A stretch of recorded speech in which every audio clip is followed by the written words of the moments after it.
জাতির কাছে তার জবাব দিতে হবে, মুনাফিকিবাদ দিতে হবে। বিরোধী দলকে বলবো, 5ই আগস্টের পরে আপনারা এই দেশে মন্দির পাহারা দিয়েছেন, সাদা দাড়ি, সাদা টুপি, সাদা ভুরু, ওনারা মন্দির পাহারা দিয়েছে, হিন্দুদের নিরাপত্তা দিয়েছে।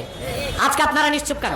পশ্চিম বাংলায় মুসলমানের নামাজে ব্যাঘাত সৃষ্টি করা হচ্ছে, গোশতের দোকান উচ্ছেদ করা হচ্ছে, মসজিদে ঢুকে ঢোল তবলা বাজানো হচ্ছে, সাজদারত মুসল্লিকে লাথি মারা হচ্ছে, আর আপনারা বিয়ে শাদী নিয়ে ব্যস্ত।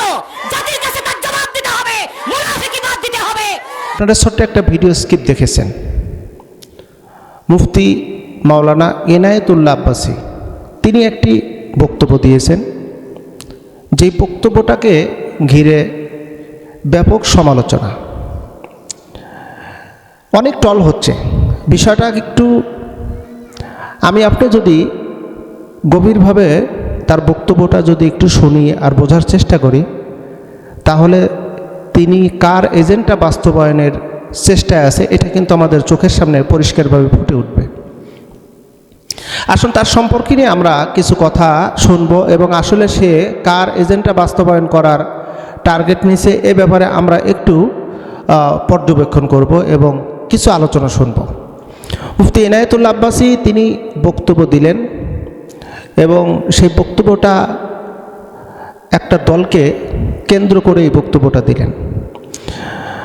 সাদিক কায়েমের বিয়ের অনুষ্ঠানকে নিয়ে তিনি কুরুচিপূর্ণ মন্তব্য করলেন।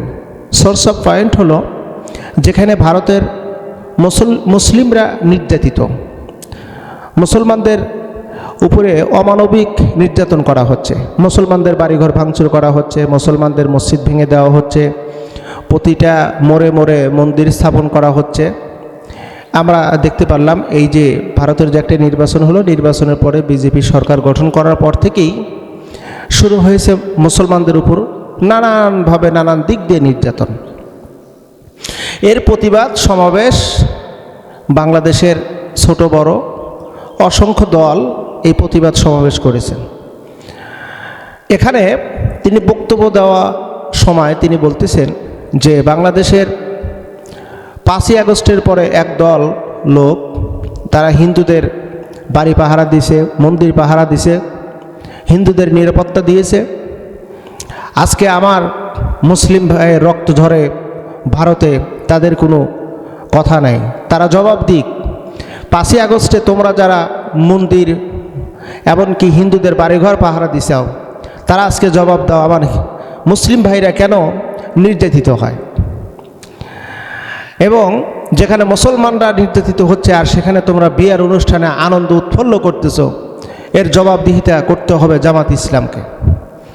এই বক্তব্যটা শুনে আমি একটু কৌতূহলবশত একটু আমার ভিতরে হাসি আসলো যে তিনি যে কথাটা বললেন, তিনি কোন জায়গায় দাঁড়িয়ে কথা বললেন, সেই কি বাংলাদেশের মধ্যে নাকি সে ভারতের উপরে দাঁড়িয়ে কথা বললেন?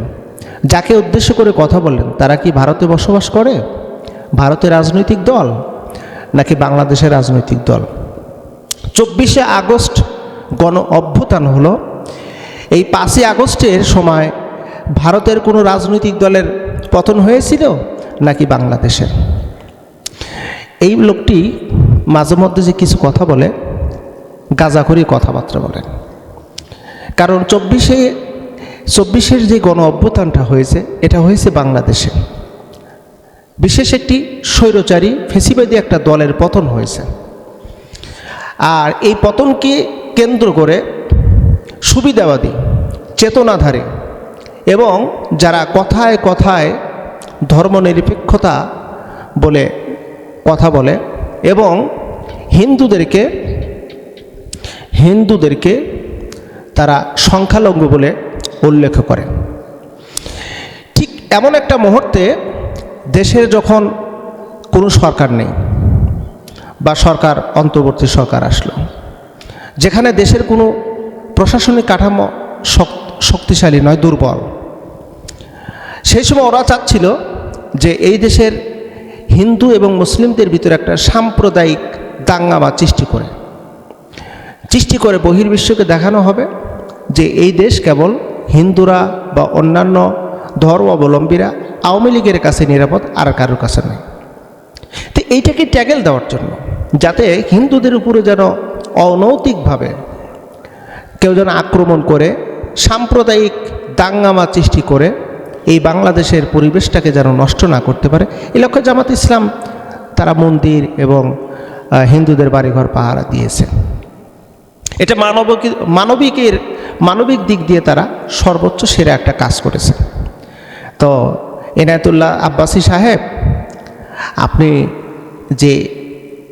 যে উদ্দেশ্যে আপনি কথাটা বললেন যে 5ই আগস্টে পরে হিন্দুদের বাড়িঘর মন্দির পাহারা দিল, তার মানে কি আপনি বোঝাতে চাচ্ছেন যে এই দেশে হিন্দুরা বসবাস করবে না? এই দেশ তো বাংলাদেশ, এই বাংলাদেশ মানে সকল ধর্ম অবলম্বীদের জায়গা, এখানে সকল ধর্মের মানুষদের জন্য নিরাপত্তা। আমরা মুসলিম, আমরা বিশ্বাস করি কোনো সন্ত্রাসী কর্মকাণ্ডকে আমরা বিশ্বাস করি না। ইসলামকে আমরা ইসলাম ধর্মের অবলম্বী, আমরা আল্লাহকে বিশ্বাস করি। আল্লাহ বলছেন লা ইকরাহা ফিদ্দিন, কারোর উপর তোমরা জবরদস্তি করো না। তাহলে যেখানে আল্লাহ নিষেধ করেছেন, তাহলে আমরা কেন তাদের উপর আক্রমণ করো? তার মানে হলো এনায়েতুল আব্বাসের এই বক্তব্য দ্বারা বোঝা গেল হিন্দুদেরকে এই এলাকায় থাকতে দেওয়া যাবে না। 1 নম্বর পয়েন্ট। 2 নম্বর পয়েন্ট হলো তিনি বিরোধী দলের কাছে জবাবদিহিতে চেয়েছেন যে বিয়ের অনুষ্ঠানে আপনারা আনন্দ উৎফুল্ল করলেন আর আমার মুসলিম ভাইদের রক্ত ঝরে জবাবদিহিতে করতে হবে। আরে বোকা, যারা সরকার গঠন করছে তাদের কাছে তোমরা দাবি উত্থাপন করো যে আমার দেশের সংখ্যায় মুসলিম, আমাদের দেশের হিন্দুরা নিরাপত্তা পায়, তাহলে ভারতে কেন মুসলিমরা কেন নিরাপত্তা পাবে না? সরকারকে তোমরা দাবি করতে পারো। এখন আমরা বুঝতে পেরেছি আসল কথা হলো এই সাদিক কায়েম যে বিবাহ করলে, এই বিয়ের অনুষ্ঠানে এই এনায়েতুল্লাহ আব্বাসীকে দাওয়াত দেওয়া হয়নি। দাওয়াত দিলে হয়তোবা তিনি এই জাতীয় কথা বলতেন না। একটু কথা বলতে হলে হিসাব নিকাশ করে বলতে হয়।